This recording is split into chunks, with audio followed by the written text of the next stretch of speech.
പേരിൽ ഞാൻ സ്വാഗതം ചെയ്യുന്നു. കർത്താവ് നമ്മെ എല്ലാവരെയും അനുഗ്രഹിക്കട്ടെ. തുടർന്നുള്ള നിമിഷങ്ങൾ കർത്താവിന്റെ ദാസൻ നമ്മോട് ദൈവത്തിന്റെ വചനം പങ്കുവെക്കുമ്പോൾ അത് നമ്മുടെ എല്ലാം ജീവിതത്തിലെ ആത്മീയ പുതുക്കത്തിന് കാരണമായി തീരട്ടെ. പ്രാർത്ഥനയോടെ നമുക്ക് ദൈവസന്നിധിയിലായിരിക്കുക. കടന്നു വരുവാനുള്ളവരൊക്കെ കടന്നു വരട്ടെ. സമയം അധികം പാഴാക്കാതെ കർത്താവിന്റെ വചനത്തിന് വേണ്ടി നമുക്ക് കാതോർക്കാം. പ്രാർത്ഥനയോടെ ദൈവസന്നിധിയിലായിരിക്കാം. കർത്താവിന്റെ ദാസൻ നാം എല്ലാവരും ക്രിസ്തുവിനെ സ്നേഹിക്കുന്ന പാസ്റ്റർ ചെറിയാൻ അവരുകളെ ദൈവദിന പഠനത്തിനായി നമ്മുടെ നടുവിലേക്ക് ക്ഷണിക്കുന്നു. കരങ്ങളടിച്ച് കർത്താവിന്റെ ദാസനെ നമുക്ക് സ്വാഗതം ചെയ്യാം. ദൈവ തിരുനാമം മഹത്വപ്പെടുമാറാകട്ടെ.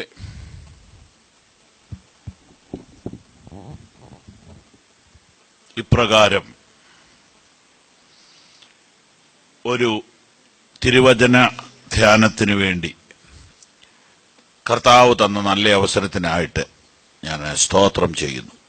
ബഹുമാന്യനായ പാസ്റ്റർക്കും ഈ സഭയുടെ പ്രവർത്തനങ്ങളിൽ മുൻനിരയിൽ നിന്ന് പ്രവർത്തിക്കുന്ന എൽഡേഴ്സിനും പ്രാർത്ഥനാ സഹകാരികൾക്കും വചനം പഠിക്കുവാനായി വന്നു ചേർന്ന എല്ലാ പ്രിയപ്പെട്ടവർക്കും കർത്താവിന്റെ നാമത്തിൽ എൻ്റെ വിനീതമായ വന്ദനം.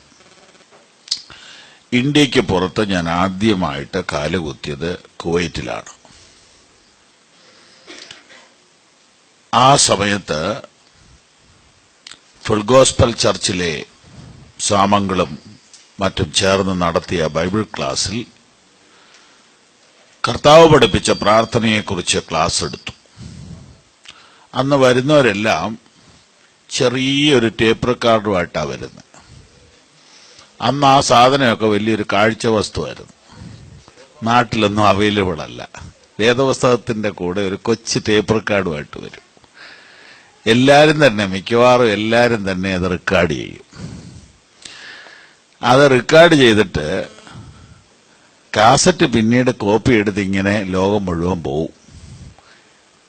അങ്ങനെ വാസ്തവത്തിൽ ഞാൻ പോകാത്തിടത്തെല്ലാം ആ കാസറ്റ് പോയി. ഞാൻ എവിടെ ചെന്നാലും കുവൈറ്റിൽ നടന്ന ബൈബിൾ ക്ലാസ് കേൾക്കാത്ത ആരുമില്ല. അങ്ങനെ ഒരു തുടക്കമായിരുന്നു, ശുശ്രൂഷയുടെ ഒരു വിശാലതയുടെ തുടക്കമായിരുന്നു കുവൈറ്റ്. ഈ പ്രാവശ്യം കുറെ നാളുകൾക്ക് ശേഷം വീണ്ടും കുവൈറ്റിൽ വരാനായിട്ട് ഇവിടെയുള്ള ദൈവസഭ ഉത്സാഹിച്ചു. വരാൻ ദൈവം കൃപ ചെയ്തു. മഹത്വം ഞാൻ കർത്താവിന് അർപ്പിക്കുന്നു. ഈ പ്രാവശ്യത്തെ ക്ലാസ്സിലെ വിഷയം പരിശുദ്ധാത്മ നിറവിൻ ജീവിതം. അതിലേക്ക് കടക്കുന്നതിന് മുമ്പ് എന്റെ മനസ്സിനെ അലട്ടുന്ന ഒരു പ്രാർത്ഥനാ വിഷയം ഞാൻ നിങ്ങളുമായിട്ട് പങ്കുവയ്ക്കുകയാണ്. എന്റെ ചർച്ചിലെ സഹശുശ്രൂഷകനായ സുവിശേഷകൻ തമ്പി, അദ്ദേഹത്തിന് എന്നേക്കാൾ പ്രായക്കുറവാണ്. അദ്ദേഹത്തിന്റെ ഭാര്യ ലിസി വളരെ ദൈവസഭയ്ക്ക് പ്രയോജനപ്പെട്ടുകൊണ്ടിരിക്കുന്ന, മിഷണറി വേലയെ അളവറ്റ് സ്നേഹിക്കുന്ന ആ കുടുംബത്തിൽ ഒരു പ്രയാസ സാഹചര്യം വന്നിരിക്കുന്നു. ആ പ്രിയ സഹോദരിക്ക് 2-3 വർഷമായി ക്യാൻസറിന്റെ കഠിനമായ ആക്രമണമുണ്ടായി. 3 പ്രാവശ്യം സർജറിക്ക് വിധേയയായി. എല്ലാം മാറിയിരിക്കുകയായിരുന്നു. ഇപ്പോൾ വീണ്ടും അതികഠിനമായ അവസ്ഥയിലേക്ക് എത്തി. ഇപ്പോൾ ഒരു 3 ദിവസമായിട്ട് വളരെ ബുദ്ധിമുട്ടിലൂടെ കടന്നു പോകുന്നു.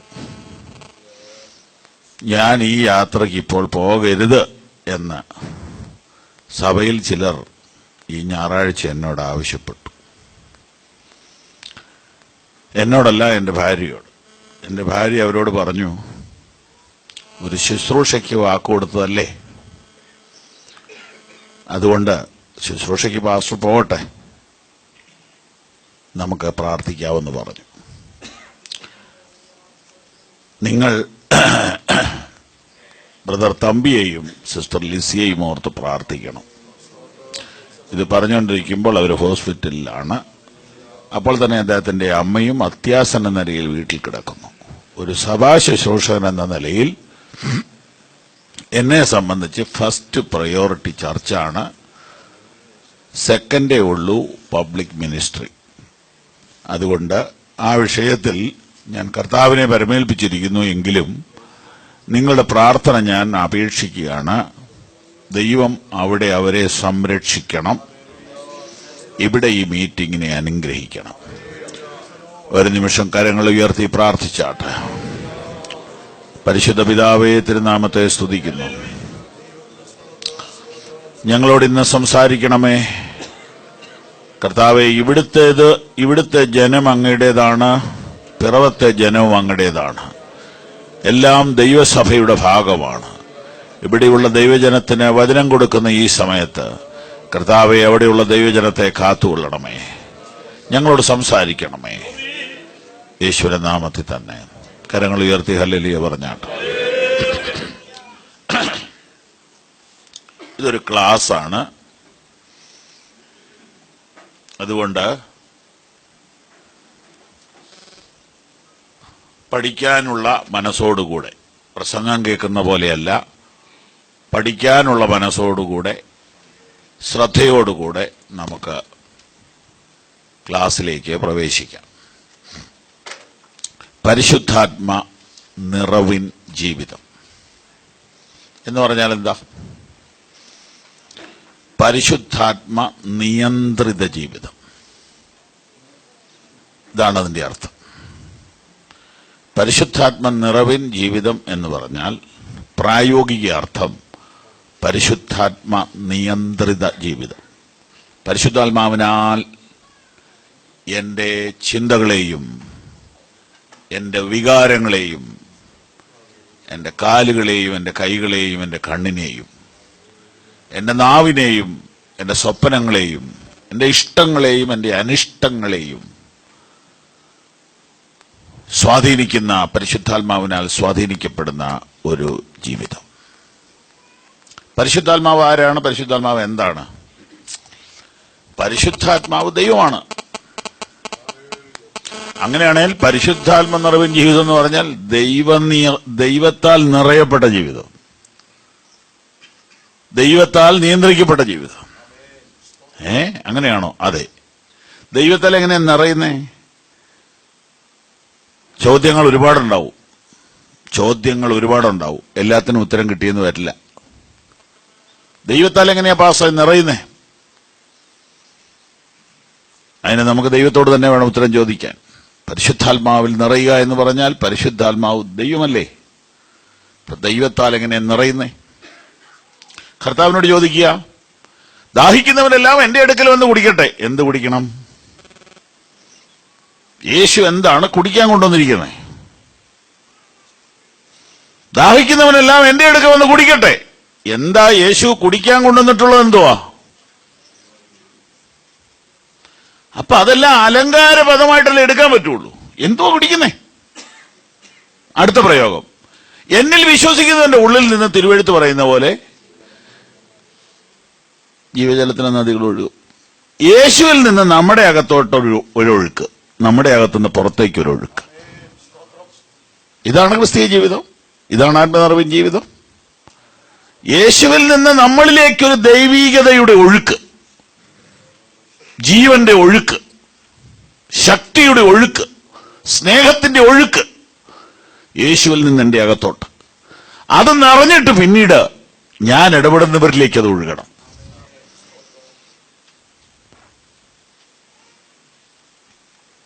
ഇതാണ് ആത്മനിറവിൻ ജീവിതം. ആത്മനിറവ് ഒരു വ്യക്തിയിൽ വരുമ്പോൾ അവന്റെ ശരീരത്തിൽ അതിന്റെ ചലനങ്ങളുണ്ടാവും. അതവന്റെ ഭാഷയെ സ്വാധീനിക്കും.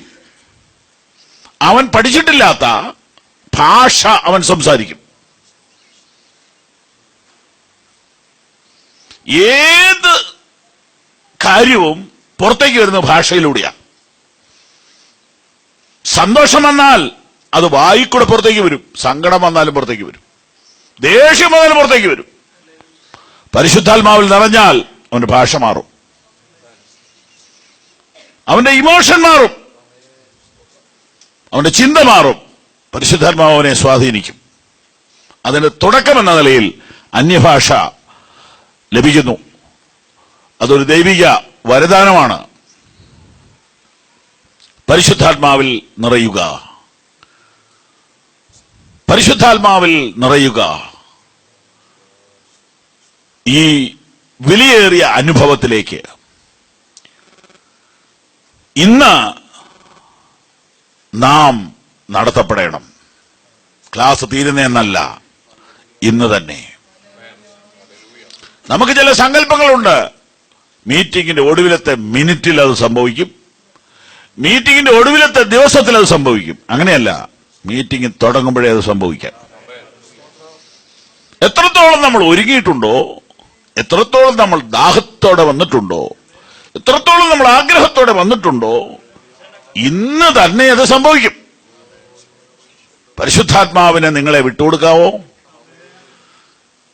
ഒരു ചെറുപ്പക്കാരൻ കുറെ നാൾ പ്രാർത്ഥിച്ചിട്ട് പരിശുദ്ധാത്മാഭിഷേകം കിട്ടിയപ്പോൾ അവനെ വചനം പഠിപ്പിച്ച അധ്യാപനോട് ചെന്ന് പറഞ്ഞു, സാറേ എനിക്ക് പരിശുദ്ധാത്മാവിനെ കിട്ടി. സാറ് വളരെ ചിന്തനീയമായൊരു ചോദ്യം തിരിച്ചു ചോദിച്ചു, പരിശുദ്ധാത്മാവിന് നിന്നെ കിട്ടിയോ? അവൻ അല്പനേരം മിണ്ടാതെ നിന്നു. സാറ് ചോദിച്ചെനിക്ക് മനസ്സിലായില്ല. നിനക്ക് പരിശുദ്ധാത്മാവിനെ കിട്ടി, നല്ല കാര്യം. പക്ഷെ പരിശുദ്ധാത്മാവിന് നിന്നെ കിട്ടിയാലേ ദൈവം ഉദ്ദേശിച്ച കാര്യം നടക്കുള്ളൂ. എനിക്ക് പരിശുദ്ധാത്മാവിനെ കിട്ടി എന്ന് പറഞ്ഞാൽ എനിക്ക് ബൈബിള് കിട്ടി, എനിക്ക് തൂവാല കിട്ടി, എനിക്ക് കാറ് കിട്ടി, എനിക്ക് സ്കൂട്ടർ കിട്ടി. ഇതൊക്കെ എന്റെ ഇഷ്ടത്തിനാണ് ഞാൻ ഉപയോഗിക്കുന്നത്. എന്റെ ഇഷ്ടത്തിന് ഉപയോഗിക്കാവുന്നൊരു സാധനമല്ല പരിശുദ്ധാത്മാവ്. പരിശുദ്ധാത്മാവിനെ എനിക്ക് കിട്ടി എന്ന് പറയുന്നതിനേക്കാൾ പരിശുദ്ധാത്മാവിന് എന്നെ കിട്ടി എന്ന് പറയുന്ന കറക്റ്റ്. പരിശുദ്ധാത്മാവിൽ നിറയുക എന്ന് പറഞ്ഞാൽ പരിശുദ്ധാത്മാവിനെ എനിക്ക് കൂടുതലായിട്ട് കിട്ടി എന്നൊരർത്ഥം അതിലുണ്ടെങ്കിൽ പോലും ക്ലിയർ അർത്ഥം പരിശുദ്ധാത്മാവിന് നിന്നെ കൂടുതലായിട്ട് കിട്ടി എന്ന് പറഞ്ഞാൽ എന്താ? ഒരു കുറച്ചൊക്കെ കിട്ടി തുടങ്ങി കുറെ കൊല്ലമായിട്ട്, 10 കൊല്ലമായി ഇച്ചിരിച്ചേ കിട്ടുന്നുണ്ട് പരിശുദ്ധാത്മാവിന് നിന്നെ എന്ന് പറഞ്ഞാൽ വെള്ളിയാഴ്ച ഒരു 3 മണിക്കൂറും, പിന്നെ ഇടയ്ക്കൊക്കെ ഒരു അരമണിക്കൂറും, പിന്നെ രാവിലെയും വൈകിട്ട് ഒരു 15 മിനിറ്റും ഒക്കെ ഇങ്ങനെ പരിശുദ്ധാത്മാവിന് നിന്നെ കിട്ടുന്നുണ്ട്. എന്നാൽ ആത്മനിറവ് അതിന്റെ ആഴത്തിലേക്ക് വന്നു കഴിയുമ്പോൾ പരിശുദ്ധാത്മാവ് ഇന്ന് രാത്രി സന്തോഷിക്കും. ഓ, എനിക്ക് ഒരാളെ കൂടെ കിട്ടി, എനിക്ക് ഒരാളെ കൂടെ കിട്ടി. അങ്ങനെ ഒരു സഭയെ മുഴുവനായിട്ട് പരിശുദ്ധാത്മാവിന് കിട്ടിയാലോ? ഇന്ന് രാത്രിയിൽ ഇവിടെ ഇരിക്കുന്ന ചില വ്യക്തികളെ കൂടെ പരിശുദ്ധാത്മാവിന് കിട്ടിയാലോ? പരിശുദ്ധാത്മാവിന് ഒരാളെ കിട്ടിയാൽ പരിശുദ്ധാത്മാവ് അവനെ ഉടച്ചു വാർക്കും. പരിശുദ്ധാത്മാവിന് ഒരാളെ കിട്ടിയാൽ പരിശുദ്ധാത്മാവ് അവന്റെ ഷേപ്പ് മാറ്റും. പരിശുദ്ധാത്മാവിന് ഒരാളെ കിട്ടിയാൽ പരിശുദ്ധാത്മാവ് അവനെ ഉപയോഗിക്കും. പരിശുദ്ധാത്മാവിന് ഒരാളെ കിട്ടിയാൽ അവൻ പഴയ ആളായിരിക്കയില്ല. കരങ്ങൾ ഉയർത്തി ദൈവത്തിന് സ്തോത്രം ചെയ്യാം. അങ്ങനെയാണെങ്കിൽ സുഹൃത്തുക്കളെ, നിങ്ങൾക്ക് പരിശുദ്ധാത്മാവിനെ കിട്ടുക എന്ന് പറഞ്ഞാൽ അതിന്റെ ശരിയായ അർത്ഥം പരിശുദ്ധാത്മാവിന് നിങ്ങളെ കിട്ടുക എന്നാണ്. നിങ്ങളെ മുഴുവനായിട്ട് കിട്ടിയിട്ടുണ്ടോ പരിശുദ്ധാത്മാവിന്? ഹല്ലേലൂയ. ശൗലിനെ പരിശുദ്ധാത്മാവിന് കിട്ടി. പരിശുദ്ധാത്മാവിനെ പ്രാപിക്കുന്ന ആ പ്രാർത്ഥനയിൽ അവന്റെ തലയെ കൈവച്ച ആള് പറഞ്ഞത് ആത്മപൂർണനാകുക. വാസ്തവത്തിൽ ശൗലിനെ പരിശുദ്ധാത്മാവിന് കിട്ടി. ശൗലിനെ പരിശുദ്ധാത്മാവിന് കിട്ടി. ശൗൽ എന്ന പൗലോസ് പരിശുദ്ധാത്മാവിന്റെ പ്രൈവറ്റ് പ്രോപ്പർട്ടി ആയിട്ട് മാറി. ഒറ്റ ഭാഗം ശ്രദ്ധിച്ചാൽ അത് നമുക്ക് പഠിക്കാം. നമ്മള് 16-ാം അധ്യായം ഒന്ന് എടുക്കുമ്പോ, അപ്പോസ്തലപ്രവൃത്തി 16-ാം അധ്യായം ഒന്ന് എടുക്കുമ്പോ വായിക്കാം. ഇപ്പൊ ഈ വാക്യം ഞാൻ വായിക്കാമേ. 16-6 പേജ് നമ്പർ 137.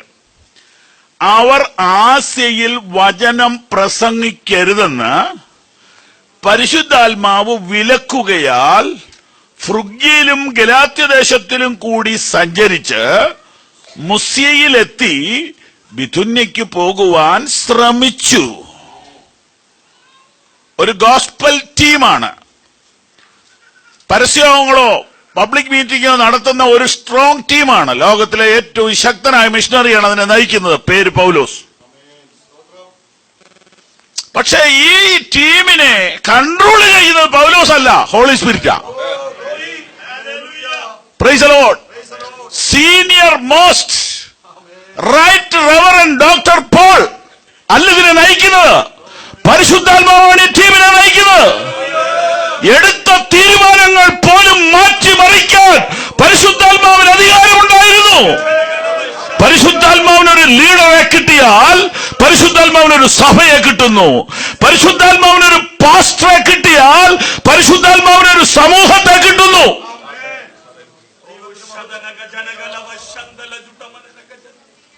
ഓ, അതെത്ര മനോഹരമായ അനുഭവമാണ്. 16:6 അവർ ആസിയിൽ വചനം പ്രസംഗിക്കരുതെന്ന് പരിശുദ്ധാത്മാവ് വിലക്കി. വചനം പ്രസംഗിക്കരുതെന്ന് വിലക്കാൻ ആർക്കധികാരം? ഭൂലോകത്തിലൊക്കെയും പോയി സകല സൃഷ്ടിയോട് സുവിശേഷം പ്രസംഗിക്കാൻ യേശുക്രിസ്തു പറഞ്ഞു. പക്ഷെ കുറച്ചു കൊല്ലം കഴിഞ്ഞപ്പോ പരിശുദ്ധാത്മാവ് പ്രസംഗിനോട് പറയുക എവിടെ പ്രസംഗിക്കേണ്ടെന്ന്.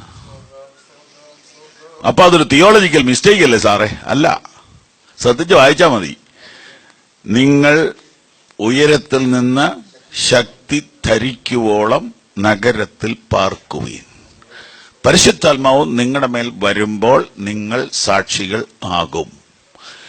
ചൂടെ ലളിതമായി പറഞ്ഞാൽ പരിശുദ്ധാത്മാവ് നിങ്ങളുടെ മേൽ വന്ന ശേഷം മാത്രമേ നിങ്ങൾ സുവിശേഷീകരണത്തിന് പോകാവുള്ളൂ. അങ്ങനെ പോയാൽ എവിടെ പ്രസംഗിക്കണം, എന്ത് പ്രസംഗിക്കണം, എങ്ങനെ പ്രസംഗിക്കണമെന്ന് പരിശുദ്ധാത്മാവ് തീരുമാനിക്കും. കണ്ടോ? അപ്പം അന്ത്യകൽപ്പന സുവിശേഷീകരണമാണോ അതോ ശക്തീകരണമാണോ? Praise the Lord. അന്ത്യകൽപ്പന സുവിശേഷീകരണമാണോ ശക്തീകരണമാണോ? നിങ്ങൾ ഭൂലോകത്തിലൊക്കെയും പോയി സകല സൃഷ്ടിയോട് സുവിശേഷം പ്രസംഗിപ്പിൻ, ഇതാണ് അന്ത്യകൽപ്പന. പക്ഷെ അത് കഴിഞ്ഞേച്ച് പറയുകയാണ്, നിങ്ങൾ ഉയരത്തിൽ നിന്ന് ശക്തി ലഭിക്കുമ്പോൾ നഗരത്തിൽ കാത്തിരിക്കും. അപ്പൊ ഏതാ അന്ത്യകൽപ്പന? സ്തോത്രം. അപ്പൊ നമ്മൾ ഇതിനു മുമ്പ് പഠിപ്പിച്ച ദൈവദാസന്മാരെ ഗണ്ണിച്ച് വെട്ടി നിരത്തണ്ട. അന്ത്യകൽപ്പന സുവിശേഷീകരണം തന്നെയാണ്.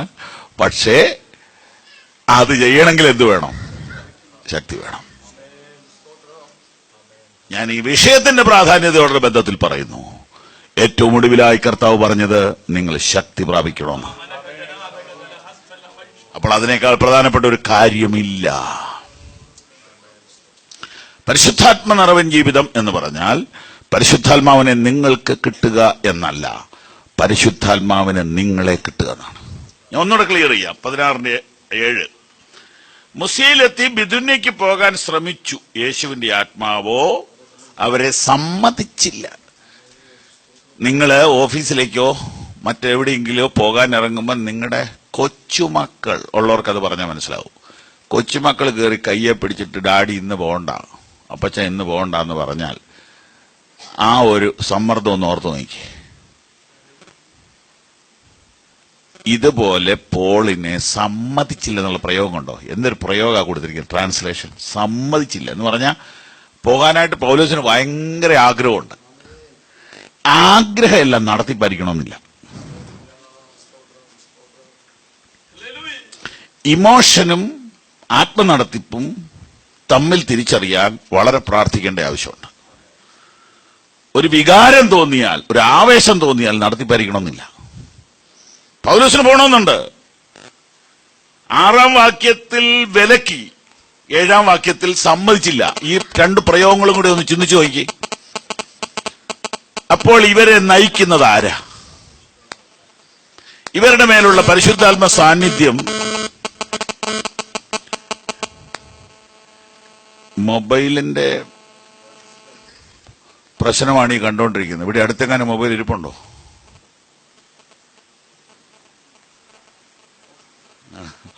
സ്തോത്രം. ഇത് റെക്കോർഡ് ചെയ്യുന്നുണ്ട്. അതിൻ്റെ അകത്തെല്ലാം ഈ ശബ്ദം വന്നുകൊണ്ടിരിക്കും. ഓക്കെ.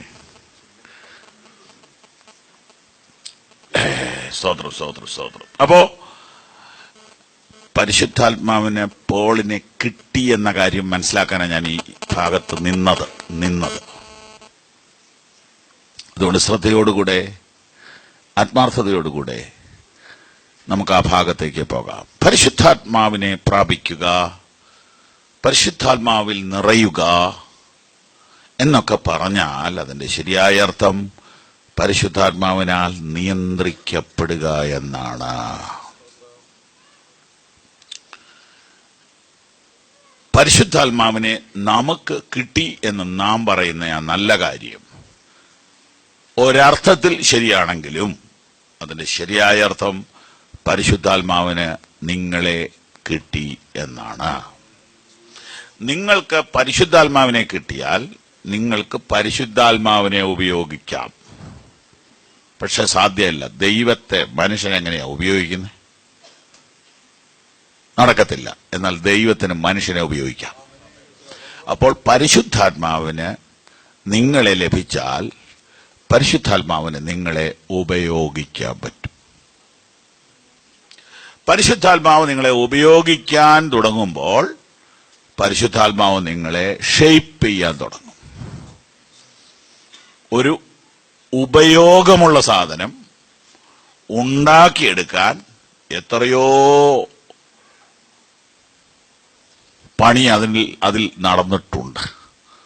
ഒരു കത്തിയാവട്ടെ, ഒരു മൈക്കാവട്ടെ, അതിന്റെ സ്റ്റാൻഡാവട്ടെ, ഒരു കബോർഡാവട്ടെ, ഉപയോഗമാകണമെങ്കിൽ അതെത്രയോ ഷെയ്പ്പ് ചെയ്യപ്പെട്ടതാണ്. പരിശുദ്ധാത്മാവിന് നിങ്ങളെ കിട്ടിയാൽ പരിശുദ്ധാത്മാവ് നിങ്ങളെ ഷെയ്പ്പ് ചെയ്യും. ഒരിക്കലല്ല, എന്നും ജീവിതാന്ത്യം വരെയും അവൻ നമ്മളെ ഷേപ്പ് ചെയ്തുകൊണ്ടിരിക്കും. അപ്പോൾ മാത്രമേ അവന് നമ്മളെ ഉപയോഗിക്കാൻ പറ്റുകയുള്ളൂ. അവന്റെ കരങ്ങളിൽ ഉപയോഗമുള്ള പാത്രമായി തീരാൻ എത്ര പേർ ഇന്ന് രാത്രി സമർപ്പിച്ചു കൊടുക്കും? പരിശുദ്ധാത്മ നിറവിൻ ജീവിതം എന്ന് പറഞ്ഞാൽ എന്താണെന്ന് ഒരു ചെറിയ മുഖവരെയാണ് ഇപ്പോൾ ഞാൻ നിങ്ങളോട് പറഞ്ഞത്.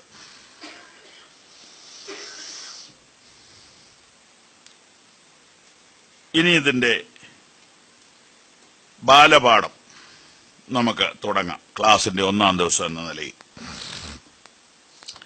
പരിശുദ്ധാത്മ നിറവിന്റെ പ്രാധാന്യത.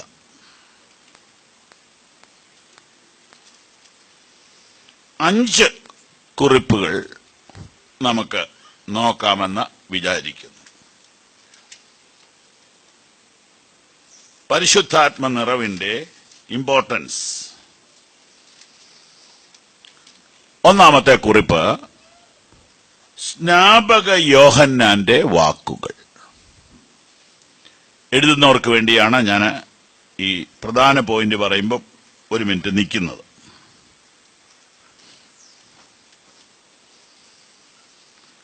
ഒരു നോട്ട്ബുക്കിൽ കുറിക്കുന്നത് നല്ലതാ. അപ്പോൾ ഒരാൾ എന്നോട് പറഞ്ഞു, കുറിക്കലും ബൈബിൾ മറിക്കലും കൂടെ ബുദ്ധിമുട്ടാണ്. അതും ശരിയാ.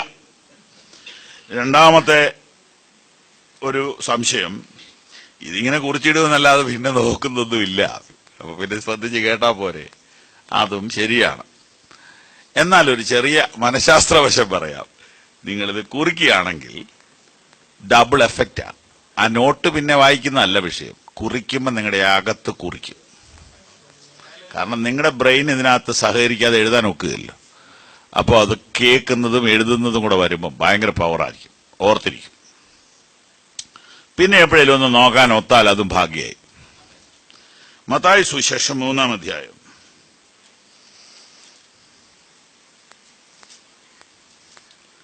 11-ാം വാക്യം.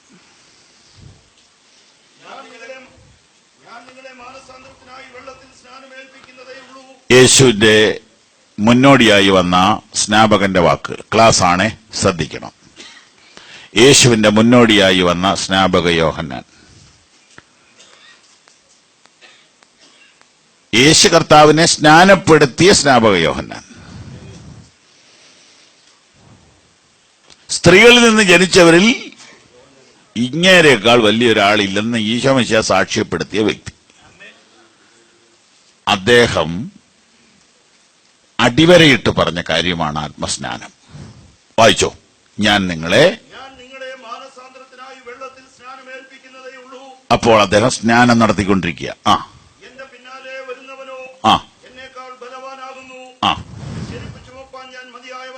അടുത്തത് ശ്രദ്ധിച്ചോ. പ്രാധാന്യത നമ്പർ 1, യോഹന്നാൻ സ്നാപകന്റെ വാക്കുകൾ. യോഹന്നാൻ സ്നാപകന്റെ വേഷം എന്തായിരുന്നു? യോഹന്നാൻ സ്നാപകന്റെ ഭക്ഷണം എന്നായിരുന്നു? 3:1 വായിച്ചു. ആ കാലത്ത് യോഹന്നാൻ സ്നാപകൻ വന്നു, യഹൂദ്യ മരുഭൂമിയിൽ പ്രസംഗിച്ചു, സ്വർഗ്ഗരാജ്യം സമീപിച്ചിരിക്കാൻ മാനസാന്തരപ്പെടുവീനെന്ന് പറഞ്ഞു. മരുഭൂമിയിൽ വിളിച്ചു പറയുന്നതിന്റെ വാക്കാവിത്, കർത്താവിന്റെ വഴി ഒരുക്കി അവന്റെ പാത നിരപ്പാക്കുവീൻ. പിന്നെ എന്നിങ്ങനെ യെശയ്യാ പ്രവാചകൻ പറഞ്ഞവൻ ഇവൻ തന്നെ. യോഹന്നാൻ ഒട്ടകരോമം കൊണ്ടുള്ള ഉടുപ്പും അരയിൽ തോൽവാറും ഉണ്ടായിരുന്നു. ഞാൻ ഈ കഴിഞ്ഞ ദിവസം ഈ മനുഷ്യനെ കുറിച്ച് ഒന്നുകൂടെ ധ്യാനിച്ചു. ഈ പുള്ളിക്കാരന്റെ ഡ്രസ് കോഡ് കണ്ടോ? കേട്ടില്ലേ? എന്തായിരുന്നു? ഈ എന്താ ഇങ്ങനെ ഒരു യൂണിഫോം ഈ പുള്ളിക്ക് കൊടുത്തേ? എന്റെ ഒരു വിശ്വാസം പറയാം, ഈ പുള്ളിക്ക് ഒരു ഷർട്ട് മേടിച്ചു കൊടുക്കാൻ പറ്റുകയില്ല നമുക്ക്. ഇപ്പൊ നിങ്ങളുടെ വീട്ടിലെങ്ങാനും ഒരു മീറ്റിങ്ങിന് വിളിച്ച് ഒരാഴ്ച താമസിച്ച് പോകാൻ നേരത്ത് പീറ്റർ ഇംഗ്ലണ്ടിന്റെ ഒരു ഷർട്ട് മേടിച്ചോണ്ട് എന്നാ പുള്ളി പറയും ഞാൻ ഇടുകയില്ല. എന്നാ പിന്നെ ലൂയിസ് ഫിലിപ്പാണല്ലോ, ഇല്ല ഇടുകയില്ല.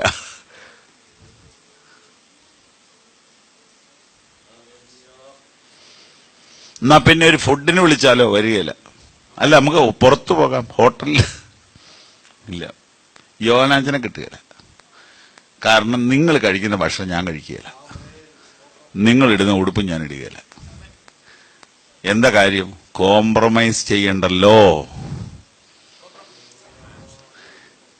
ഈ തീപ്പൊരി പോലെയുള്ള പ്രവാചകന്മാര് മനുഷ്യരുമായിട്ട് അധികം അടുക്കരുത്. അടുത്താ പിന്നെ മുഖസ്തുതി പറയേണ്ടി വരും.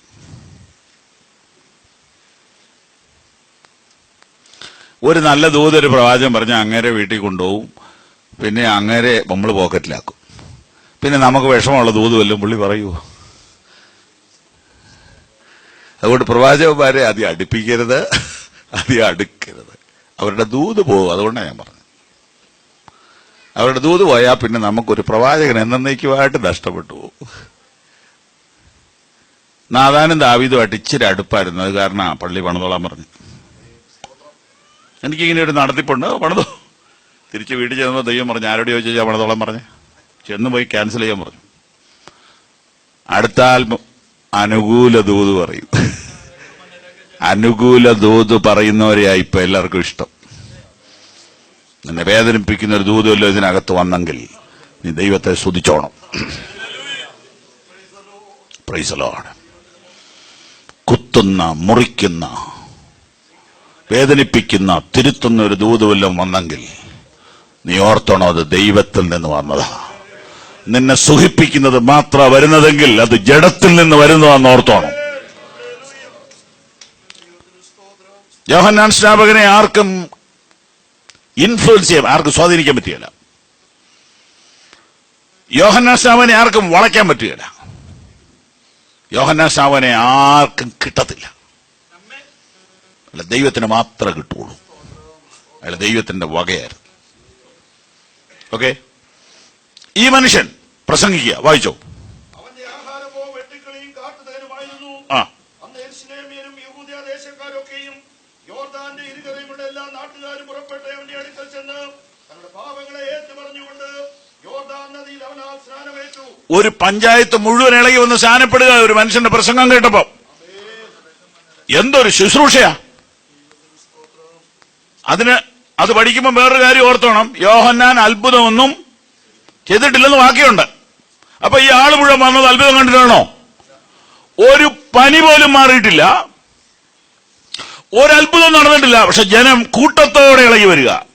ഇന്ന് എവിടെയെങ്കിലും ആള് കൂടുന്നുണ്ടെങ്കിൽ അവിടെ എന്തുണ്ടായിരിക്കും? ആ മിറക്കിൾസിന്റെ പരസ്യമെങ്കിലും കാണും. മിറക്കിൾസ് നടന്നില്ലെങ്കിലും ഒരു പബ്ലിസിറ്റി എങ്കിലും കാണും. ഞാൻ അത്ഭുതങ്ങൾക്ക് അനുകൂലമുള്ള ആളാണ്, എതിരല്ല. ഞാനൊരു മറുവശം പറയുക, ദൈവം അത്ഭുതം ചെയ്യും എന്ന് ഞാൻ വിശ്വസിക്കുന്നു, ചെയ്യണമെന്ന് ഞാൻ ആഗ്രഹിക്കുന്നു. അത് ഇന്ന് ഇവിടെ ചെയ്യണമെന്ന് ഞാൻ ആഗ്രഹിക്കുന്നു. അതിനെ കൊച്ചാക്കി പറയുന്ന ഒരു ഉപദേശിയല്ല ഞാൻ. അതിന്റെ ഒരു മറുവശം ഞാൻ പറയുകയാണ്, യോഹന്നാൻ ഒരു പനി പോലും പ്രാർത്ഥിച്ചു മാറ്റിയിട്ടില്ല. നാളെ ഇവിടെ വന്നാൽ നിങ്ങൾക്ക് വിടുതലാണെന്ന് യോഹന്നാൻ പറഞ്ഞിട്ടുമില്ല. പക്ഷെ ജനം കൂട്ടത്തോടെ ഇളകി വന്ന് സ്നാനപ്പെട്ടെങ്കിൽ അതെന്തൊരു മിനിസ്ട്രി ആയിരുന്നു, അതെന്തൊരു ദൂതായിരുന്നു. അങ്ങനെയുള്ളവരെയാണ് ഈ തലമുറയ്ക്ക് ആവശ്യം. Price the Lord. ഇനി വായിച്ചോ. തന്റെ സ്നാനത്തിനായി പരീശരിലും സദൂക്യരിലും ചിലർ വരുന്നത് കണ്ടാറേ അവൻ അവരോട് പറഞ്ഞത്, സർപ്പസന്തതികളെ, വായിച്ചോ. കോപത്തെ ഒഴിഞ്ഞ് ഓടിപ്പോകുവാൻ നിങ്ങൾ ഉപദേശിച്ചത് ആര്? മാനസാന്തരത്തിന് യോഗ്യമായ ഫലം കഴിപ്പീൻ. അബ്രഹാം ഞങ്ങൾക്ക് പിതാവായിട്ടുണ്ട് എന്ന് ഉള്ളം കൊണ്ട് പറയുവാൻ തുനിയരുത്.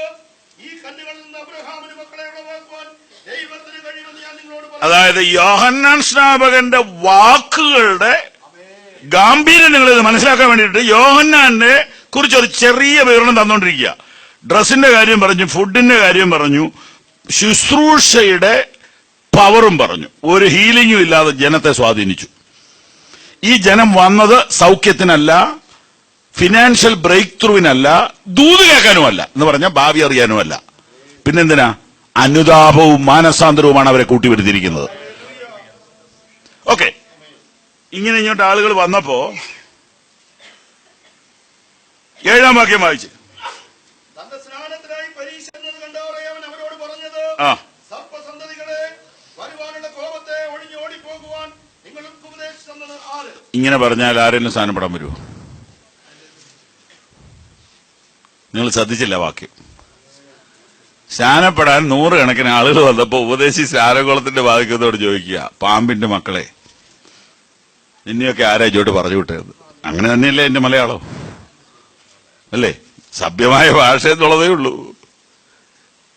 നമ്മളാരെയും സ്നാനത്തിന് ഇത്രയും കൈവയ്ക്കാൻ മതി, അവരെ എടുത്തുകൊണ്ട് സ്നാനപ്പെടാൻ തയ്യാറായിട്ട് നിൽക്കുക. വണ്ടിയൊക്കെ ഞങ്ങൾ വിട്ടതല്ല, ഈ സഭ വിട്ട് ഇറങ്ങും പോകരുതെന്നാണ് നമ്മുടെ ഡിമാൻഡ്. യോന പറയുന്നത്, ആരാ നിന്നെ ഇങ്ങോട്ട് പറഞ്ഞോട്ടെ? എന്നിട്ടും പോയില്ല ഒരെണ്ണം. ഇങ്ങനെയുള്ളതേ നിൽക്കുള്ളൂ, അതാ ഇതിന്റെ കാര്യം. ഇങ്ങനെ പറഞ്ഞിട്ട് ഒരെണ്ണം പോയില്ല. നമ്മള് താലപ്പൊലി പിടിച്ചിട്ട് ഇടയ്ക്കിടയ്ക്ക് പൊഴിഞ്ഞു പോകുന്നുണ്ട്. പിന്നെ നമ്മൾ തപ്പി നടക്കുക, എവിടെയാ കാണുന്നില്ലല്ലോ എന്ന് പറഞ്ഞ്. പിന്നെ അച്ഛാ അമ്മേന്നൊക്കെ വിളിച്ച് നമ്മൾ നിർത്തുക, പോവാതിരിക്കുക. ഇങ്ങനെ പറഞ്ഞൊരു ഒറ്റ എണ്ണം പോയില്ല. എന്തായി ചോദ്യത്തിന്റെ അർത്ഥം? ചോദ്യത്തിന്റെ അർത്ഥം കൂടെ പറയാം. സർപ്പസന്തതികളെ എന്ന് പറഞ്ഞാൽ ആ പഴയ പാമ്പിന്റെ മക്കളെ, വരുവാനുള്ള കോപത്തെ ഒഴിഞ്ഞോടിപ്പോകുവാൻ നിങ്ങൾക്ക് ഉപദേശിച്ചെന്ന് ആര്? എന്ന് പറഞ്ഞാൽ ഇതൊരു ട്രെൻഡ് ആയതുകൊണ്ട് വന്നതാണോ? ഇപ്പൊ ഒരു സിനിമ പോയി കണ്ടുവെച്ച് അവര് വന്ന് ഇങ്ങോട്ട് പറയുക, ഒന്ന് കാണേണ്ടതാ കേട്ടോ എന്ന് പറഞ്ഞാൽ ആൾക്കാരെല്ലാം പൊക്കോളും. അവിടെ പോയിരുന്ന് ഉറങ്ങിയാലും കുഴപ്പമൊന്നുമില്ല. ട്രെൻഡിന് അടിമയാ മനുഷ്യൻ. അതിപ്പോ ഒരു ബനിയൻ ഇറങ്ങിയാലും മതി, ഒരു ചെരുപ്പ് ഇറങ്ങിയാലും ട്രെൻഡായ പിന്നെ വിജയിച്ചു. അപ്പൊ ഈ ആൾക്കാരെല്ലാം ഈ യോഹന്നാന്റെ പ്രസംഗം കേൾക്കാൻ പോകുന്നത് ഒരു ട്രെൻഡാ. യോഹന്നാൻ ചോദിക്കുക, യഥാർത്ഥത്തിൽ നിങ്ങൾ വരാൻ കാര്യം എന്നാ? യഥാർത്ഥത്തിൽ നിങ്ങൾ വരാൻ കാര്യം വരാൻ പോകുന്ന കോപത്തെ കുറിച്ചുള്ള വെളിപ്പാടാണെങ്കിലേ നിൽക്കത്തുള്ളൂ. വരാൻ പോകുന്ന ന്യായവിധിയെ കുറിച്ചുള്ള ഭയമാണെങ്കിലേ നിലനിൽക്കത്തുള്ളൂ. താൽക്കാലിക കാര്യസാധ്യത്തിന് വേണ്ടിയുള്ള വരവാണെങ്കിൽ കുറച്ചു കഴിയുമ്പോൾ ഇട്ടച്ചു പോകും. വരാൻ പോകുന്ന ന്യായവിധിയിൽ നിന്ന് രക്ഷപ്പെടാൻ വേണ്ടിയാണ് സ്നാനപ്പെടുന്നതെങ്കിലേ നിലനിൽക്കത്തുള്ളൂ. അതാണ് ഒന്നാമത്തെ പ്രയോഗത്തിന്റെ അർത്ഥം. രണ്ടാമത്, മാനസാന്തരത്തിന് യോഗ്യമായ ബലം കായ്പിനെന്ന് പറഞ്ഞാൽ വന്നാ പോരാ, നിക്കണമെന്ന്. ഒരുപാട് ആള് വരുന്ന കണ്ടുകൊണ്ട് യോഹന്നാൻ ആവേശഭരിതനായില്ല. യോഹന്നാൻ പറയുക, വന്നാ പോരാ, നിക്കണം. മാനസാന്തരത്തിന് യോഗ്യമായ ഫലം കായ്ക്കാൻ ഒരു ലൈഫ് മുഴുവനെടുക്കും. സ്നാനപ്പെടാൻ 3 മിനിറ്റ് മതി. മാനസാന്തര സ്നാനത്തിന് 3 മിനിറ്റ് മതി. പക്ഷെ മാനസാന്തര ജീവിതത്തിന് ഒരു ലൈഫ് മുഴുവൻ വേണം. അതിന് തയ്യാറാണോ? ഇതാ ചോദ്യം. ഇങ്ങനെ തീപ്പൊരി ചിതറുന്ന പ്രസംഗമാണ്. അങ്ങനെ ഇങ്ങോട്ട് വരികയാണ്. അടുത്ത പാരമ്പര്യത്തെ വെട്ടുകയാണ്. അബ്രഹാം 9-ാം വാക്യം എന്ന് പറഞ്ഞാൽ ഈ മാനസാന്തരം കഴിഞ്ഞേച്ച് ഞങ്ങൾ പഴയ പാരമ്പര്യം കൊണ്ടാ വന്നതെന്നൊന്നും പറയരുത് എന്നും കൂടെ ഓർപ്പിക്കുക. വായിച്ചോ. ഈ കല്ലുകളിൽ നിന്ന് അബ്രഹാമിന് മക്കളെ ദൈവത്തിന് കഴിയുമെന്ന് ഞാൻ നിങ്ങളോട് പറയുന്നു. പിന്നെ ഇപ്പോൾ തന്നെ വൃക്ഷങ്ങളുടെ ചുവട്ടിന് കോടാലി വെച്ചിരിക്കുന്നു. നല്ല ഫലം കായ്ക്കാത്ത വൃക്ഷമെല്ലാം വെട്ടി തീയിലിട്ട് കളയുന്നു. ആമേൻ. ഒരു ന്യായവിധിയെ കുറിച്ചും കൂടെ അദ്ദേഹം ഓർപ്പിക്കുക. അതാ വരുവാനുള്ള കോപം. തന്റെ പ്രസംഗത്തിൽ രണ്ടാമത്തെ പ്രാവശ്യം ന്യായവിധിയുടെ കാര്യം പറയുന്നു. ആദ്യം പറഞ്ഞു ഒരു കോപ ദിവസം വരാൻ പോകുന്നു. കുഞ്ഞാടിന്റെ കോപ ദിവസം വരുന്നേരം, കുഞ്ഞാടിന്റെ കോപ ദിവസം വരുന്നേരം, ഓടും ദുഷ്ടർ തേടും രക്ഷ കാണുകയില്ല നിശ്ചയം. ഓടും ദുഷ്ടർ തേടും രക്ഷ കാണുകയില്ല നിശ്ചയം. കുഞ്ഞാടിന്റെ കോപ ദിവസം വരുവാനുള്ള കോപത്തെ വിട്ടൊഴിയുവാൻ നിങ്ങളോട് ആര് ബുദ്ധി പറഞ്ഞു? ഈ സ്നാനത്തിലൂടെ, ഈ മാനസാന്തരത്തിലൂടെ വരാനുള്ള കോപത്തിൽ നിന്ന് നിങ്ങൾ രക്ഷപ്പെടുകയാണ്. വരാനുള്ള ന്യായവിധിയിൽ നിങ്ങൾ രക്ഷപ്പെടുകയാണ്. മലാഖി 4:1 ചൂള പോലെ കത്തുന്നൊരു ദിവസം വരും. അന്ന് കത്തുന്നത് വിറകല്ല, അന്ന് കത്തുന്നത് മനുഷ്യരാണ്. അഹങ്കാരികളൊക്കെയും തളടിയായി പോകും. വരുവാനുള്ള ആ ദിവസം വേരും കൊമ്പും ശേഷിപ്പിക്കാതെ അവരെ നീക്കിക്കളയും. എന്നാൽ നിങ്ങൾക്കതിന്റെ ഇടയിൽ ഒരു സംരക്ഷണം ഉണ്ടാകും. ഇതിനാണ് മാനസാന്തരം, ഇതിനാണ് സ്നാനം, ഇതിനാണ് വിശുദ്ധ ജീവിതം. വീട് ന്യായവിധിയെ കുറിച്ച് ഓർപ്പിക്കുകയാണ്. പാരമ്പര്യം പറഞ്ഞതുകൊണ്ട് കാര്യമില്ല. നല്ല ഫലം കായ്ക്കാത്ത വൃക്ഷമെല്ലാം വെട്ടി തീയിലിട്ട് കളയും. വരാൻ പോണ ന്യായവിധി. ഓക്കെ, വായിച്ചോ. ഇനിയുള്ളതാണ് ശ്രദ്ധിക്കുന്നത്. ഞാൻ നിങ്ങളെ സ്നാനപ്പെടുന്നവരോടാ പറയുന്നത്, മാനസാന്തരപ്പെട്ടവരോടാ പറഞ്ഞത്. വരാനുള്ള കോപത്തെ ഒഴിഞ്ഞവരോടാ പറയുന്നത്. കേട്ടോണേ, വരാനുള്ള കോപത്തെ ഒഴിഞ്ഞുപോയവരോടാ പറയുന്നത്. മാനസാന്തരപ്പെട്ടവരോടാ പറയുന്നത്, സ്നാനപ്പെട്ടവരോടാ പറയുന്നത്, അല്ലെ പെടുന്നവരോടാ പറയുന്നത്. ഞാൻ നിങ്ങളെ മാനസാന്തരത്തിനായി വെള്ളത്തിൽ സ്നാനപ്പെടുത്തുന്നേ ഉള്ളൂ.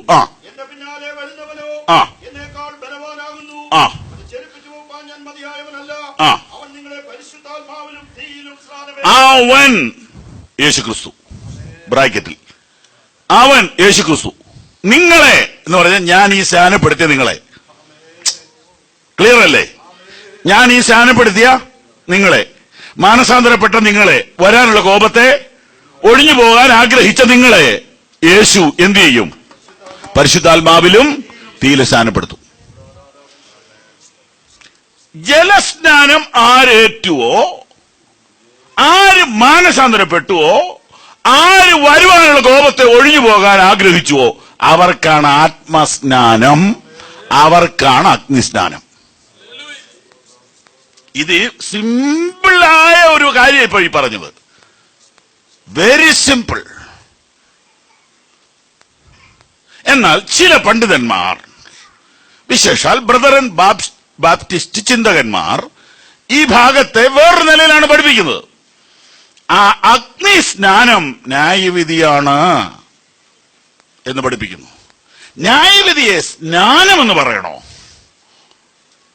ഇവിടെ ഇത് രണ്ടും ഒരു കൂട്ടരക്കാന്ന് വായിച്ചാൽ മനസ്സിലാവും. വെറും സാധാരണ മലയാളം വായന മനസ്സിലാവും. ഇതര ട്രാൻസ്ലേഷനും അങ്ങനെ തന്നെയാണ്. ഞാൻ നിങ്ങളെ മാനസാന്തരത്തിനായി വെള്ളത്തിൽ മുക്കുന്നു, അവൻ നിങ്ങളെ പരിശുദ്ധാത്മാവിലോ തീയിലോ എന്നാണോ? അല്ല, പരിശുദ്ധാത്മാവിലും തീയിലും രണ്ടും ഒരാൾക്ക് തന്നെയാ. അപ്പൊ പിന്നെ പ്രശ്നം എന്നാ? തീ ന്യായവിധിയെ കാണിക്കുന്നു എന്ന് ബൈബിളിലുണ്ട്, അത് കറക്റ്റാ. അപ്പൊ അത് ഈ ക്ലാസ്സിലെ ഒരു വിഷയമാണ്. ദൈവത്തിന്റെ തീ എന്നൊരു ടോപ്പിക്ക് അടുത്ത ക്ലാസ്സിൽ ഏതിലെങ്കിലും വരും. അപ്പോൾ അത് വിശദമായി പറയാം. ദൈവത്തിന്റെ തീ. ഈ കാലഘട്ടത്തിൽ ഇത് കൂടുതൽ പറയേണ്ട ആവശ്യമുണ്ട്.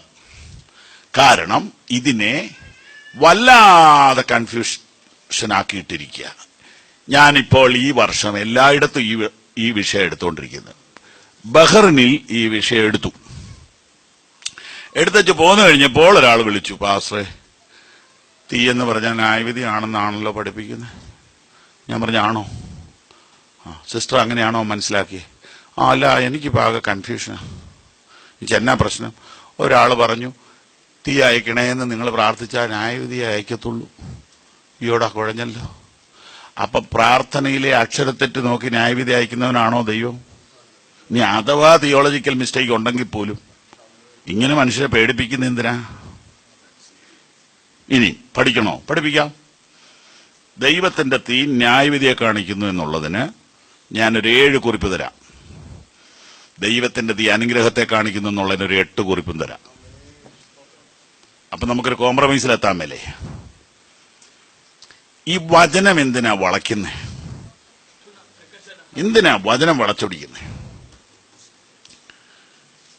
ഇവിടെ ആത്മസ്നാനവും അഗ്നിസ്നാനവും ഒരേ ആൾക്ക് തന്നെയാണ്.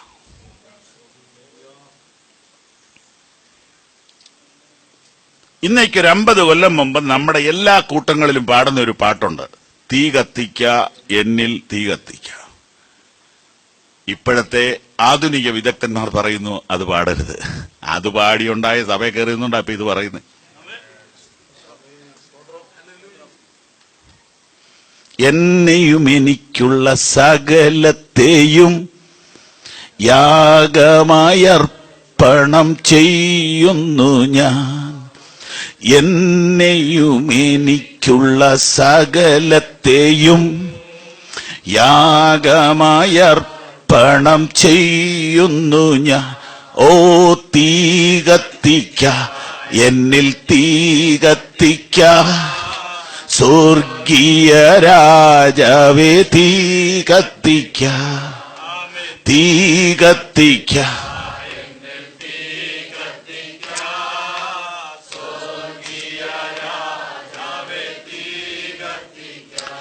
ആമേൻ. പണ്ടൊരു കാലത്തു മോശ കണ്ട മുൾപടർപ്പിനുള്ളിൽ കത്തിയൊരു, പണ്ടൊരു കാലത്തു മോശ കണ്ട മുൾപടർപ്പിനുള്ളിൽ കത്തിയൊരു, തീ കത്തിക്ക എന്നിൽ തീ കത്തിക്ക, സ്വർഗീയ രാജാവേ തീ കത്തിക്ക, തീ കത്തിക്ക എന്നിൽ തീ കത്തിക്ക, സ്വർഗീയ രാജാവേ.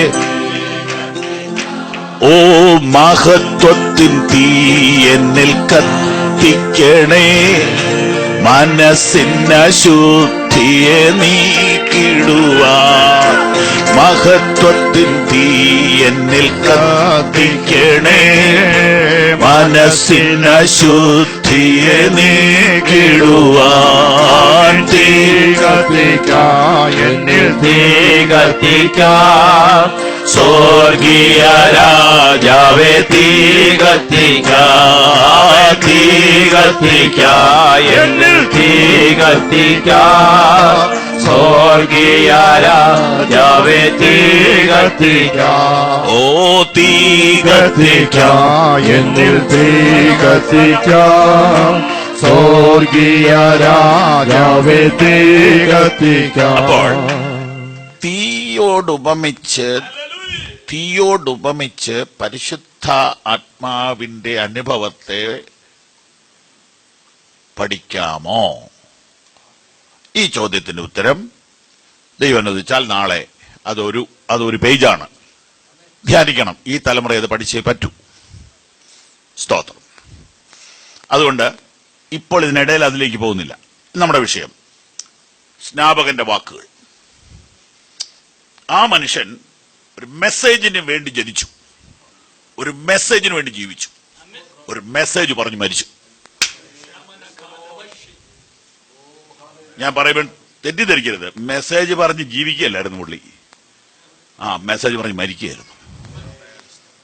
ഒന്നുകൂടെ പറയാം, ജീവിക്കാൻ വേണ്ടി മെസ്സേജ് പറഞ്ഞ ആളല്ല,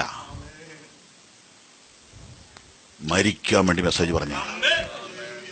മെസ്സേജ് ഇച്ചിരി ലൂസാക്കി പറഞ്ഞിരുന്നെങ്കിൽ ചാവുവോ? ഇത് ജീവിക്കാൻ വേണ്ടിയല്ല. Price the Lord. ഒരു മെസ്സേജിന് വേണ്ടി അയാൾ ജനിച്ചു, ഒരു മെസ്സേജിന് വേണ്ടി അയാൾ ജീവിച്ചു, ഒരു മെസ്സേജിന് വേണ്ടി അയാൾ മരിച്ചു. എന്തൊരു ജീവിതമായിരുന്നു! ശക്തമായി ദൂത് പറയുന്ന ആളുകൾക്ക് ഇഷ്ടമാ, അവരെ സ്വാധീനിക്കാൻ താല്പര്യമുണ്ട്. പക്ഷെ യോഹന്നാൻ പറഞ്ഞു, മുഖത്ത് നോക്കി പറഞ്ഞു, പറ്റത്തില്ല. അതുകൊണ്ട് തലപോയി. കുറച്ചു കാലം കൂടെ വേണം ജീവിക്കാമായിരുന്നു, ആളുകളുടെ പ്രീതി കിട്ടുമായിരുന്നു. പക്ഷേ സ്വർഗത്തിൽ പോണ്ടേ?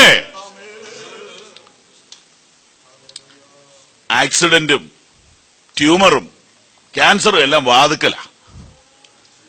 അതുകൊണ്ടൊന്നും നമ്മൾ ഇനിയും മനുഷ്യരെ പ്രസാദിപ്പിക്കണ്ട. വിശ്വാസികൾക്കും അവിശ്വാസികൾക്കും ഒക്കെ അസുഖം വരിക. അസുഖം വന്നു കഴിയുമ്പോൾ നമുക്ക് കുറ്റബോധം ഇല്ലാതെ ഇവിടുന്ന് പോകണ്ടേ? കർത്താവേ, ഞാൻ ഇച്ചിവിടെ തിരുത്തേണ്ടതായിരുന്നു എന്ന് അന്നേരം കരയാതെ ഇപ്പൊ അങ്ങ് തിരുത്തിക്കൂടെ? Praise the Lord, praise the Lord, praise the Lord. സ്നാപകൻ മരിച്ചെങ്കിലും സ്നാപകൻ തിരുത്തിയേച്ചാ മരിച്ചത്. 100 കൊല്ലം ജീവിച്ചാലും 50 കൊല്ലം ജീവിച്ചാലും ഇവിടെ കൊണ്ട് ജീവിതം തീരുന്നില്ല. ഈ ഇന്നലെ ഒരു ശവടക്കം ഉണ്ടായിരുന്നു പെരുമ്പാവൂര്. എനിക്ക് ആ ശവടക്കിന് കൂടാൻ പറ്റിയില്ല, എനിക്ക് വേറെടുത്ത് പോകണം. പക്ഷെ ഞാൻ രാവിലെ അവിടെ ചെന്നു. ആ അച്ചായന്റെ മകള്, പ്രിയ മകള്, പൊന്നു മോളെന്നാ അച്ചാൻ വിളിച്ചുകൊണ്ടിരുന്നത്. അവൾ ബീഹാറിലെ മിഷണറിയാ, ഡോക്ടർ അലക്സിന്റെ ഭാര്യ ലാലി. അവൾ എന്നെ കണ്ടുവഴി ഓടിയെന്ന് പറയാ. അവരുടെ കല്യാണമൊക്കെ നടക്കുമ്പോൾ ഞാൻ അവിടുത്തെ പാസേ അപ്പൻ ഇതിനു മുമ്പൊക്കെ ഞാൻ വരുമ്പത്തെ ഈ കസരയിലായിരിക്കുന്നത്. ഇന്ന് അപ്പൻ അങ്ങ് ബസ് സ്റ്റാൻഡ് തൊട്ട് ഇരിക്കുക എന്റെ എതിരെ വെക്കാൻ. മനസ്സിലായോ? മരിച്ച പടം വെച്ചിരിക്കുന്നതായി പറഞ്ഞ്. ഈ കൊച്ചു വല്ലാതെ കരയുമ്പോ എങ്ങനെ അതിനെ ആശ്വസിപ്പിക്കുമെന്ന് ഓർത്ത് ഞാൻ വിഷമിച്ചാ ചെന്നെ. അപ്പൊ പുള്ളിക്കാരത്തി ചിരിച്ചോണ്ട് എന്നോട് പറയാ, ഇതിനു മുമ്പൊക്കെ ഞാൻ വരുമ്പോ അപ്പന്റെ ഈ കസേരയിൽ എന്നെ സ്വീകരിക്കാനിരിക്കുമായിരുന്നു. ഇന്നത് ആ ബസ് സ്റ്റാൻഡ് തൊട്ട് എന്നെ സ്വീകരിക്കാനിരിക്കുക. നിത്യത ഒരു റിയാലിറ്റി ആണെങ്കിലേ ഈ ജീവിതത്തിൽ വന്നിട്ട് കാര്യമുള്ളൂ. സ്വോത്രം സ്വോത്രം സ്വോത്രം സ്വോത്രം. അത് കഴിഞ്ഞ് പിന്നെ പറഞ്ഞ ഡയലോഗ് കേൾക്കണോ? അപ്പന് പെട്ടെന്ന് വിസ കിട്ടി, അപ്പം പോയി, നമുക്കിനി എപ്പോഴാ പോകാൻ പറ്റുക? എത്ര ക്ലിയറാ. അങ്ങനെയാണ് ആ അപ്പൻ പഠിപ്പിച്ചത്. പുള്ളിയെ വേണേ ഒരു കൊച്ചു കോടീശ്വരൻ എന്ന് വിളിക്കാവുന്ന സമ്പന്നനാ. ഏറ്റവും പ്രിയപ്പെട്ടത് പുള്ളിയുടെ ചങ്ക് പറിച്ചു കൊടുക്കുന്നതിന് തുല്യമായ മകളെ ബീഹാറിലേക്ക് കൊടുത്ത മനുഷ്യനാ. നിത്യത ഒരു സത്യമാണെങ്കിലേ ഈ ബൈബിൾ ക്ലാസ്സിൽ വന്നിട്ട് കാര്യമുള്ളൂ. ഇവിടെ ഒരു വീട് പണിയാനും ഒരു ജോലി കിട്ടാനും ഒക്കെ ആണെങ്കിൽ ഈ ക്ലാസ്സിൽ വരണ്ട, വേറെ ക്ലാസ്സിൽ പോകൂ. നിത്യതയ്ക്ക് വേണ്ടി ഒരു സമൂഹത്തെ ഒരുക്കാൻ വേണ്ടി മാത്രമാണ് ഈ ക്ലാസ്. നിത്യതയ്ക്ക് വേണ്ടി ഒരു സമൂഹത്തെ ഒരുക്കാൻ മാത്രമാണ് ഈ ക്ലാസ്. അതുകൊണ്ട് ചിലയിടത്ത് ചെത്തുകയോ ചിലയിടത്ത് വെടിപ്പാക്കുകയോ ചെയ്യുന്നെങ്കിൽ അത് നന്മയ്ക്കാം. വിട്ടുവീഴ്ചയില്ലാത്ത യോഹന്നാൻ ഒരു ജനത്തോട് പറയുകയാണ്, ഞാൻ നിങ്ങളെ മാനസാന്തരത്തിനായിട്ട് സ്നാനപ്പെടുത്തുന്നു. ന്യായവിധിയുടെ കാര്യം അദ്ദേഹം പറയുന്നുണ്ട്. ആ ന്യായവിധിയിൽ നിന്ന് ഒഴിയാനാണ് സ്നാനം, മാനസാന്തരം, വിശുദ്ധ ജീവിതം. അങ്ങനെയുള്ളവർക്കാണ് ആത്മസ്നാനവും അഗ്നിസ്നാനവും. ഇന്ന് നമുക്ക് അത്രയും മതി അതിനെക്കുറിച്ച്. അപ്പോൾ ഇത്ര അസാധാരണ വ്യക്തിത്വത്തിന്റെ ഉടമയായ യോഹന്നാൻ, ഒരു കളിതമാശം പറയാത്ത യോഹന്നാൻ, കരിങ്കല്ലിൽ ചിത്രം പോലെ സംസാരിക്കുന്ന ഈ മനുഷ്യൻ ആത്മസ്നാനത്തെക്കുറിച്ച് ഇത്ര ഇടിവെട്ട് പോലെ പറഞ്ഞെങ്കിൽ ഈ വിഷയം എത്ര ഇമ്പോർട്ടന്റാ. ഈ മനുഷ്യന്റെ വാക്കുകൾ 4 പ്രാവശ്യം ഈ ബൈബിളിലുണ്ട്. എവിടെയാണെന്ന് കണ്ടുപിടിക്കാൻ ഒരു വിഷമമില്ല. 4 സുവിശേഷങ്ങളുടെ ആദ്യത്തെ 2ഓ 3ഓ അധ്യായത്തിനുള്ളിൽ കാണാം. അപ്പൊ അതെല്ലാം ഇപ്പൊ വായിക്കേണ്ട കാര്യമില്ലല്ലോ. ഇത് തന്നെയാ ഈ വായിച്ചത് തന്നെ 4 പേര് എഴുതിയിട്ടുണ്ടെന്നേ ഉള്ളൂ. മത്തായി, മർക്കോസ്, ലൂക്കോസ്, യോഹന്നാൻ. ഓക്കെ, അതുകൊണ്ട് അതെല്ലാം വായിപ്പിക്കുന്നില്ല. 4 സുവിശേഷങ്ങളുടെ ആദ്യത്തെ പേജിൽ ഇപ്പോൾ നമ്മൾ വായിച്ചതുണ്ട്. അപ്പോൾ ആത്മസ്നാനത്തിന്റെ ഇമ്പോർട്ടന്റ് അഥവാ പരിശുദ്ധാത്മ നിറവൻ ജീവിതത്തിന്റെ പ്രാധാന്യത മനസ്സിലാക്കാൻ നമ്മൾ എടുക്കുന്ന ആദ്യത്തെ ചിന്ത യോഹന്നാൻ സ്നാപകന്റെ വാക്കുകൾ. ഇത്രയധികം ഗൗരവമേറിയ കാര്യം മാത്രം പറയുന്ന ഈ മനുഷ്യൻ ആത്മസ്നാനത്തെ കുറിച്ച് പറയുക. ഇനി എന്നെ ഒന്നുകൂടി ഒന്ന് കേട്ടെ. മത്തായി 3:11 നമുക്ക് ഒന്നുകൂടെ നോക്കാം. ഞാൻ നിങ്ങളെ മാനസാന്തരത്തിനായി വെള്ളത്തിൽ സ്നാനം ഏൽപ്പിക്കുന്നതേ ഉള്ളൂ. ഏൽപ്പിക്കുന്നതേയുള്ളൂ. രണ്ട് സ്നാനങ്ങളെ കമ്പയർ ചെയ്ത് പഠിപ്പിക്കുന്നു. കമ്പാരിസൺ. രണ്ട് അഭിഷിക്തന്മാരെ കമ്പയർ ചെയ്ത് പഠിപ്പിക്കുന്നു. ഒന്ന് ഞാൻ, രണ്ട് യേശു, അഥവാ സ്നാപകനും യേശു. എന്റെ സ്നാനം വെള്ളത്തിൽ, അവന്റെ സ്നാനം തീയിൽ. വെള്ളത്തിൽ ഞാൻ നിങ്ങളെ മുക്കുന്നത് പോലെ അവൻ നിങ്ങളെ തീയിൽ മുക്കും. പൊള്ളുകയില്ല. ദൈവത്തിന്റെ തീ പല വിധത്തിലാണ് പ്രവർത്തിക്കുന്നത്. ദൈവം എന്നുള്ളത് ഇതിനെല്ലാം അർത്ഥമുള്ളൂ. ദൈവത്തെ ആരും കണ്ടിട്ടില്ലല്ലോ. അവൻ നിങ്ങളെ പരിശുദ്ധാത്മാവിലും തീയിലും സ്നാനപ്പെടുത്തും. അവൻ എന്നേക്കാൾ വലുതാ. അവന്റെ ചെരുപ്പഴിക്കാൻ ഞാൻ യോഗ്യനല്ല, ചെരുപ്പ് ചുമക്കാൻ ഞാൻ യോഗ്യനല്ല. അവൻ നിങ്ങളെ പരിശുദ്ധാത്മാവിൽ മുക്കും. ഞാൻ നിങ്ങളെ വെള്ളത്തിൽ മുക്കിയത് എങ്ങനെയാ? വെള്ളം ഞാൻ നിങ്ങളുടെ അടുത്തോട്ട് കൊണ്ടുവന്നില്ല, നിങ്ങൾ വെള്ളത്തിന്റെ അടുത്തോട്ട് വന്നു. നിങ്ങൾ കരയ്ക്ക് 10 കൊല്ലം നിന്നാലും സ്നാനം നടക്കുകയില്ല. ഞാൻ വെള്ളത്തിൽ നിൽക്കും, നിങ്ങൾ കരയ്ക്ക് നിൽക്കും. നിങ്ങൾ താഴോട്ട് എപ്പോൾ ഇറങ്ങുന്നോ അപ്പോഴേ ഇത് നടക്കുകയുള്ളൂ. കുറച്ചിറങ്ങിയാൽ പോരാ, മുങ്ങാവുന്ന അത്ര ഇറങ്ങി വരണം. വെള്ളം ഇവിടെയുണ്ട്. ഇതുപോലെ തന്നെയാണ് ആത്മസ്നാനം. പടം കാണിച്ചു പഠിപ്പിക്കുക കർത്താവ്. ഞാൻ ഈ വെള്ളത്തിൽ നിങ്ങളെ മുക്കിയത് എങ്ങനെയാണെന്ന് ഓർത്ത് നോക്കി. നിങ്ങൾ നിങ്ങളുടെ വീട്ടിൽ നിന്ന് ഇറങ്ങി, നടന്ന് സ്റ്റെപ്പ് ഇറങ്ങി, വീണ്ടും സ്റ്റെപ്പ് ഇറങ്ങി, ഈ വെള്ളത്തിനകത്ത് വന്ന് കൈകൂപ്പി അനുതാപത്തോടെ കീഴടങ്ങി ഫ്ലെക്സിബിളായിട്ട് നിന്നപ്പോഴാ ഞാൻ നിങ്ങളെ മുക്കിയത്. ഇതുപോലെ പരിശുദ്ധാത്മാവിൻ എന്ന നദിയിലോട്ട് നിങ്ങൾ വിനയത്തോടെ, ഫ്ലെക്സിബിളായിട്ട്, അനുതാപത്തോടെ, താല്പര്യത്തോടെ കീഴടങ്ങാമെങ്കിൽ അവൻ നിങ്ങളെ പരിശുദ്ധാത്മാവിൽ സ്നാനപ്പെടുത്തും. അതുകൊണ്ട് പരിശുദ്ധാത്മ സ്നാനം പ്രാപിക്കുവാൻ നിന്നടത്ത് നിന്നാ പോരാ, ഒന്ന് താഴോട്ട് ഇറങ്ങി വരണം. പടിക്കെട്ടുകൾ ഇറങ്ങി വരണം. അഹങ്കാരത്തിന്റെ പടിക്കെട്ടുകൾ താഴോട്ട് ഇറങ്ങി വരണം. നിഗളത്തിന്റെ പടിക്കെട്ടുകൾ ഉപേക്ഷിച്ച് താഴോട്ട് ഇറങ്ങി വരണം. അശുദ്ധ ജീവിതത്തിന്റെ പടിക്കെട്ടുകളെ പുറകിലേക്ക് എറിഞ്ഞിട്ട് താഴോട്ട് ഇറങ്ങി വരണം. വിനയത്തോടെ ഇറങ്ങി വരണം. അവൻ നിങ്ങളെ പരിശുദ്ധാത്മാവിൽ സ്നാനപ്പെടുത്തും. ഈ ക്ലാസ് പഠിച്ചു പോയാൽ പോരാ, നിങ്ങളെല്ലാവരും ആത്മാവിൽ നിറയണം. അതാണ് പ്രധാനം. ക്ലാസ് പഠിച്ച് പോയാൽ പോരാ, നിങ്ങളെല്ലാവരും പരിശുദ്ധാത്മാവിൽ നിറയണം.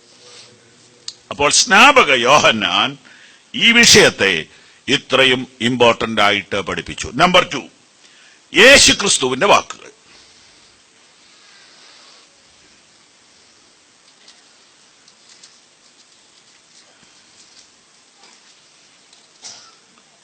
അപ്പോസ്തല പ്രവൃത്തികൾ 1-ാം അധ്യായം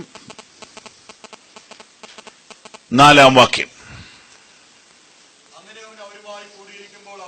ഉയർത്തെഴുന്നേറ്റ് യേശു ശിഷ്യന്മാരുമായിട്ട് കൂടിയിരിക്കുമ്പോൾ അവരോട്, നിങ്ങൾ ഈ സ്ഥലം വിട്ടു പോകാതെ ഞാൻ നിങ്ങളോട് പറഞ്ഞ പിതൃ വാഗ്ദത്തത്തിനായിട്ട് കാത്തിരിക്കണം. അപ്പോൾ യേശു ഇതിനു മുമ്പ് ഇതിനെക്കുറിച്ച് പറഞ്ഞിട്ടുണ്ട്, അല്ലേ? അങ്ങനെയല്ലേ ആ വാക്യത്തിൽ മനസ്സിലാകുന്നേ? അതെ, വാഗ്ദത്തത്തിനായിട്ട് കാത്തിരിക്കണം. യേശു എത്ര സ്ഥലത്ത് പറഞ്ഞിട്ടുണ്ട്? ഒരു 7 സ്ഥലത്തെങ്കിലും പറഞ്ഞിട്ടുണ്ട്. പ്രധാനമായിട്ട് പറഞ്ഞിരിക്കുന്നത് യോഹന്നാൻ 7:37.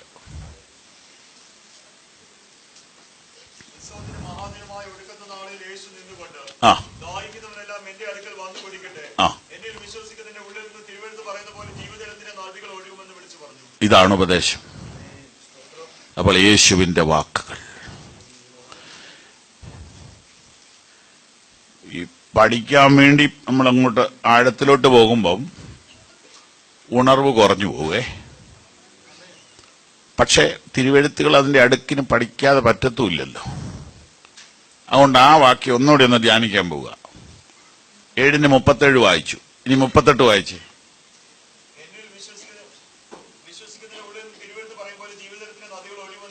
അടുത്ത വാക്യം.